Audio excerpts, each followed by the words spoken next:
Welcome to Express Info.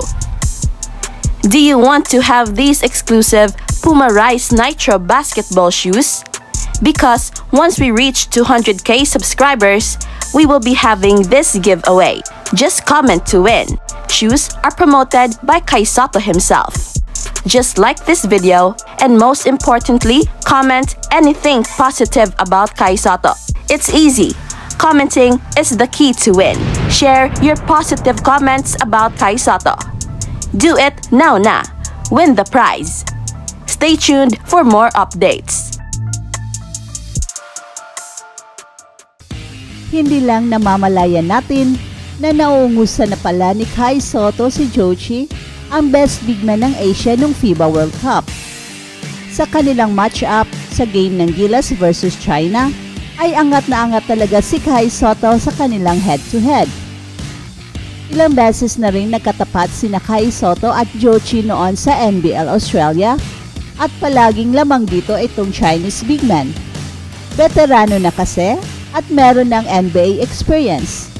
Samantalang si Kai Sotto ay bagito pa, pero lahat naman ng kanilang mga tapatan ay very competitive at hindi nagkakalayo ang kanilang mga numero. Pero palaging angat ang statistics ni Jochi. Pero sa game ng China versus Gilas sa FIBA World Cup, ay binao ni Kai Sotto in terms of stats ang best big man ng China na best big man na rin ng buong Asia.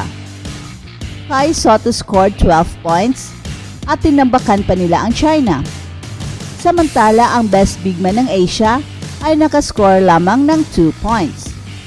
So dyan pa lang ay napakalayo na ng agwat ng kanilang scoring. At pati sa rebounding ay lamang pa rin itong si Kai Sotto na nakakuha ng 6 rebounds compared sa 3 rebounds ni Jochi. Nakalamang lang sa assist si Jochi na may 3 assists at si Kai Sotto ay nakaisang assist lamang. Pero very clear na lamang si Kai Sotto in terms of the numbers. Pati sa playing time ay lamang rin si Kai Sotto na nakapaglaro ng 19 minutes at si Jochi naman ay naka 8 minutes lang. So here's what the bashers say.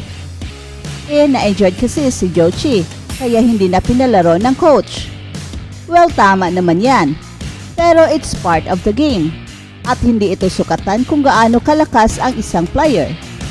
Katulad rin ni Kai Sotto sa NBL Australia na limited lamang ang kanyang playing time, di ba? So as much as gusto pa ni Kai Sotto na maglaro noon sa Adelaide 36ers dahil maganda ang kanyang matchup kay Jochi, ay hindi niya nagawa dahil hindi na siya pinasok ni Coach CJ Broughton. It's all part of the game, pati ang mga injuries. Pero kung si Kai Sotto ang injured at pangit ang laro dahil sa injury, ay kung ano-anong mapapait na mga salita ang binabato kay Kai Sotto. Remember nung nagka-injury si Kai Sotto sa NBA Summer League? Binigyan ba si Kai Sotto ng mga bashers niya ng fair comments? Samantala, huminto ang lahat para sa Team Pilipinas nang wala itong nakuhang medalya ni Tong Martes sa 19th Asian Games. Mula sa pagkatalo ni Ross Villarin, noob from PH sa esports, hanggang sa pagkukulang muli ni swimmer Kyla Sanchez sa pagkamit ng medalya, walang maipakitang medalya ang mga Pinoy athletes habang natapos ang ikatlong araw ng Asian Games. Nananatili ang bansa sa 2 bronze medal under its belt and relegated it 2 notches down the medal tally at number 22. Sa isang mahinang araw para sa iba pang miyembro ng Philippine contingent, tila na sa pinakamagandang pwesto ang 22 years old na si Kyla Sanchez, isang silver and gold medalist sa 2020 Tokyo Olympics na nakamit niya ang medalya after finishing third in the morning heats of the women's 100-meter freestyle with a new national record of 54.70 seconds. Sa kasamaang palad, ang Phil Canadian ay siyang tanging nakalikom ng ika-5 pwesto sa final kahit na nabasag niya ang kanyang naunang record sa parehong event na may oras na 54.69 seconds. At si Siobhan Bernadette Howitt ng Hong Kong ay nagwagi ng ginto na may bagong record na 52.17 seconds. This is my first international competition since my residency. I came in here to get back to the environment and atmosphere. I'm slowly getting more comfortable. I'm really happy for my races so far. At yan ang sabi ni Kyla Sanchez. At may iba pang laban si Sanchez sa Miyerkules para sa 50-meter freestyle. Pero may ilan pang sasalihan ang bansa sa kanilang pagsusumikap na maabot ang 4 na medalyang ginto na kanilang nakuha sa 2018 Palembang Asian. Hindi pa nakakalahok ang world number 2 pole vaulter na si AJ Obiana, gayon din ang Olympic gold medal winner na si Hidilyn Diaz at Asian champion na si Vanessa Sarno, habang si Olympian Marjeline Didal ay maglalaban-laban para sa ikalawang ginto sa women's street skateboarding sa final sa Miyerkules. Host China further pulled away on top of the medal tally with 53 golds, 29 silvers, and 13 bronzes. Even as South Korea finally broke through with a double-digit gold medals, 14 to add to its 16 medals and 19 bronze medals. Sinundan ng Japan ng 8, 20, 19, Uzbekistan 5, 6, 11, and Hong Kong 5, 4, 10, round up the top 5. At sa NBA naman, Golden State Warriors officially signed 2021 NBA first round pick. Ang pirmahang ito kay Osman Garuba ay nagdadala ng malalim na kahulugan para sa Golden State Warriors.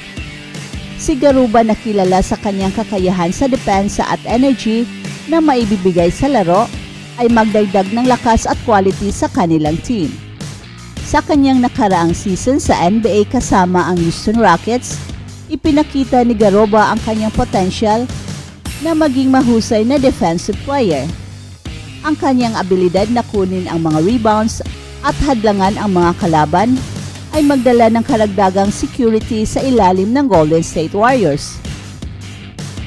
Bagamat naging bahagi si Garuba sa ilang paglipat-lipat ng koponan ngayong summer, ang pagpirma sa kanya ng Golden State Warriors ay nagbibigay daan para sa kanya na maipakita ang kanyang talento at makapagbigay ng kontribusyon sa isang matagumpay na koponan. Ang two-way contract ay nagbibigay daan kay Garuba na makapaglaro sa NBA at sa kanilang minor league team, na nagbibigay sa kanya ng pagkakataon na mas mapalakas ang kanyang laro habang patuloy na nagbabago ang competition.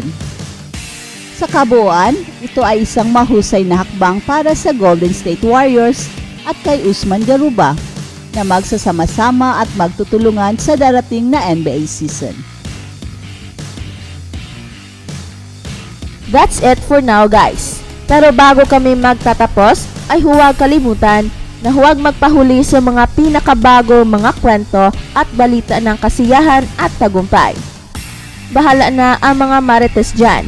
Basta kami ay handang maghatid ng tunay na inspirasyon sa mundo ng sports.